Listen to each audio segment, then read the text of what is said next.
पूरा देश इस समय राम की जो धुन है, जो राम के गाने हैं, या ये कहिए कि पूरा देश इस समय राम में हुआ पड़ा है। ये मुल्क जो है, हिंदुस्तान की खूबसूरती यही है कि ये मोहब्बत का देश है। यहाँ पर सभी धर्मों के लोग रहते हैं और सभी धर्मों के लोग अपने अपने हिसाब से अपनी इबादत गाहों में इबादत करते हैं और अपने तरीके से अपने मालिक को याद करते हैं। मैं इस समय आया हुआ हूँ दादरी में, जहाँ पर ये फैज़-ए-आम मदरसा है।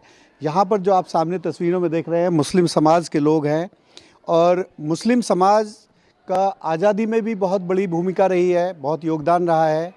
किन्हीं कारणों से चीज़ें अलग हुई, मुल्क अलग हो गए, लेकिन आज भी हिंदुस्तान के अंदर बहुत बड़ी आबादी ऐसी है कि जो मुस्लिम आबादी यहाँ पर रहती है। सभी लोग अमन, चैन, शांति के साथ लोग रहते हैं। लेकिन इस समय जो एक 22 जनवरी को लेकर के राम की जो प्राण प्रतिष्ठा को लेकर के अयोध्या में एक कार्यक्रम इस समय किया जा रहा है, उसके लिए एक माहौल जो है वो पूरे देश में बना हुआ है। इस पर मुस्लिम समाज जो है वो क्या कहता है, क्या सोचता है? हमारे साथ में कारी जो साहब मुस्तफ़ा साहब हैं, जो ऑल इंडिया मुत्तहाद इत्तिहाद का जो तंजीम है, उलमाए हिंद के जो अध्यक्ष हैं। सर, ये बताइए कि जिस तरीके से जो अभी माहौल बना हुआ है देश में राममय का, इस पे आप क्या कहेंगे? सबसे पहले तो मैं आपको ये बता दूं कि राम मंदिर और बाबरी मस्जिद के तनाज़े पर जो अयोध्या के सिलसिले में कोर्ट का फ़ैसला आया था, वो गलत माहौल में और गलत तरीके से और आस्था की बुनियाद पर ये फ़ैसला दिया गया है। सबूतों के आधार पर फ़ैसला नहीं हुआ। हिंदुस्तान का मुसलमान इस फ़ैसले को कतन कबूल नहीं करता था, लेकिन देश के माहौल को ख़राब होने के कारण, क्योंकि दूसरी फ़िरका परस्त ताकतें देश का माहौल ख़राब करना चाहती थी, देश में खून रेज़ी चाहती थी, देश का बंटवारा चाहती हैं, देश के माहौल को बिगाड़ना चाहते हैं और निहत्थे मुसलमानों का खून बहाना चाहते हैं। तो ऐसे हालात में जो फ़ैसला आया, लोगों ने उसको जो है कोर्ट के फ़ैसले को देखा और मुल्क में अमन के माहौल को बना कर रखा। भले ही तकलीफ़ हुई, तकलीफ़ बर्दाश्त की, सब कुछ हुआ, क्योंकि कोर्ट ने तस्लीम किया वहाँ मस्जिद थी, कोई मंदिर नहीं था। कोर्ट ने तस्लीम किया वहाँ सदियों से नमाज होती थी, वहाँ किसी मंदिर को तोड़कर मस्जिद नहीं बनाई गई। कोर्ट ने तमाम चीज़ों को तस्लीम करने के बावजूद फिर ये कहा कि हम आस्था की बुनियाद पर ये फ़ैसला कर रहे हैं। और जिन जजों ने ये फ़ैसला दिया, उनको हुकूमत ने बाकायदा, क्योंकि जो यहाँ लोग जो है माइनॉरिटीज़ के लोगों को एक तकलीफ़ पहुंचाई गई और जो मेजॉरिटी में लोग हैं उनको खुश करने के लिए फ़ैसला दिया गया। फ़ैसला करने वालों को हुकूमत हिंद ने बाकायदा इनामात से नवाजा। किसी को राज्यसभा भेज दिया गया, किसी को गवर्नर बना दिया गया, किसी को कुछ दिया गया, उनको इनामात से नवाजा गया, बाकायदा उसका बदला उनको दे दिया गया। तो ये तो सबके सब जानता है, पूरा देश जानता है, पूरी जनता जानती है। और जो फ़ैसला आया, मैंने जो सुना है, मैंने देखा नहीं है, मैंने जो सुना है कि जस्टिस ने जो फ़ैसला दिया उस पर किसी जस्टिस के बाकायदा साइन भी नहीं है। नहीं, ऐसा तो भाई साहब है नहीं, क्योंकि साइन है उस पर, सारी चीज़ें हैं। क्योंकि एक फ़ैसला पूरे देश ने, पूरे वर्ल्ड ने सुना, क्योंकि जो बाबरी मस्जिद और राम मंदिर की जो फ़ैसला था, इस पे पूरे वर्ल्ड की जो है ना वो निगाहें लगी हुई थी। लेकिन अभी जो जिस तरीके का माहौल बना हुआ है, क्योंकि आप वहाँ पर कोर्ट के फ़ैसले में एक मस्जिद का भी जिक्र किया गया है, बाकायदा वहाँ पे जगह दी गई है अयोध्या में। लेकिन राम मंदिर का निर्माण हो रहा है, मस्जिद के निर्माण में अभी कोई ऐसा आप, क्योंकि मेरा सवाल इसलिए आपसे इसलिए भी लाजमी है ये, क्योंकि आप जो है इस तंजीम चलाते हैं और उसमें बहुत सारे उलेमा जुड़े हुए हैं। तो आप क्या मस्जिद की तैयारियां वहाँ पर करेंगे कि जो मस्जिद की जो जगह दी हुई है उस पर आप कुछ ऐसा काम करने की कोशिश करेंगे, या आप कब शुरू करेंगे?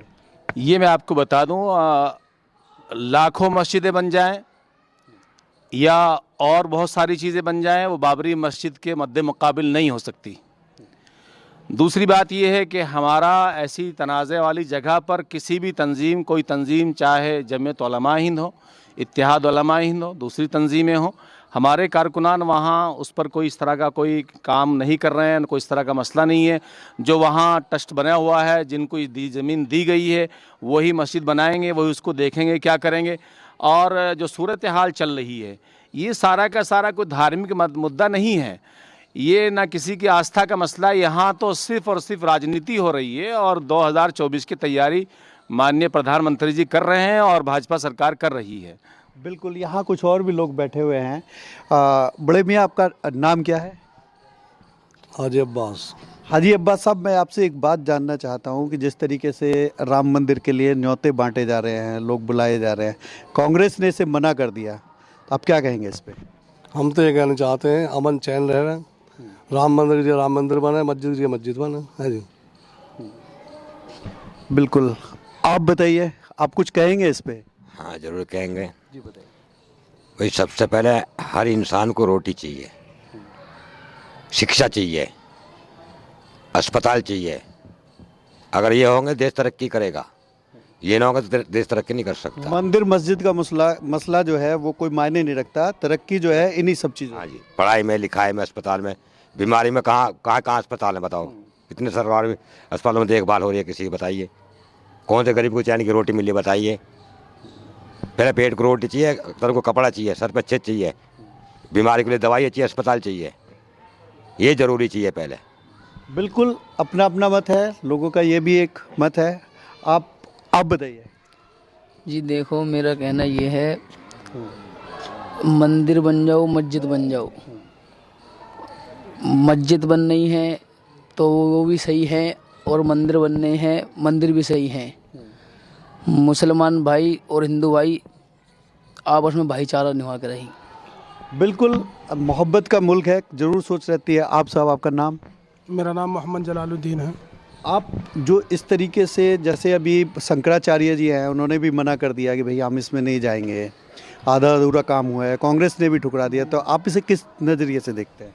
हम तो ये चाहते हैं, देखो कुछ भी आदमी कोई भी जावे, अमन व अमान का मामला रखे, इसमें अफरा तफरी ना हो।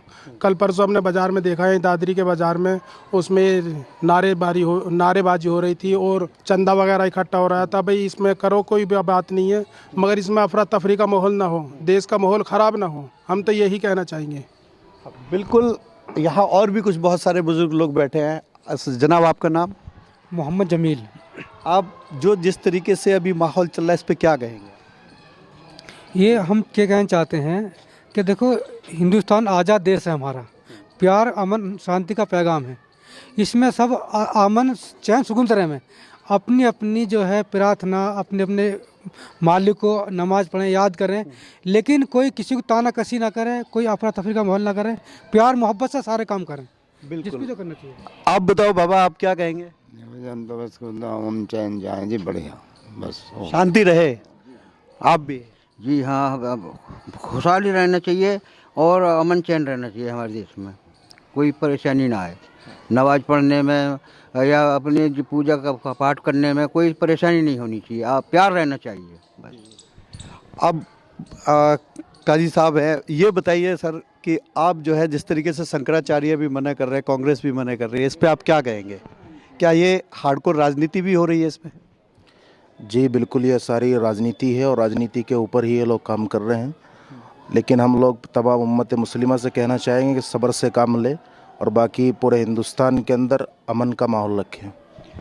बिल्कुल, कहीं दीप जले या कहीं नमाज हो या कहीं पे किसी गुरुद्वारे में जाकर के कहीं से गुरबानी की आवाज़ आए, ये अवाम यही चाहती है कि किसी भी तरीके से इस देश में चैन अमन जो है वो और भाईचारा बना रहे। मस्जिदें, मंदिरें, गुरुद्वारे ये सब बनते रहेंगे, लेकिन ज़रूरी है इस माहौल में एक इत्तेफाक रखना, इत्तेहाद रखना और साथ साथ अमन और भाईचारे का जो संदेश है वो लोग आपस में मिलकर एक दूसरे को देते रहें। कैमरा पर्सन अबरनाथ के साथ में मोहम्मद यूसुफ, ग्रेटर नोएडा, न्यूज़ 24।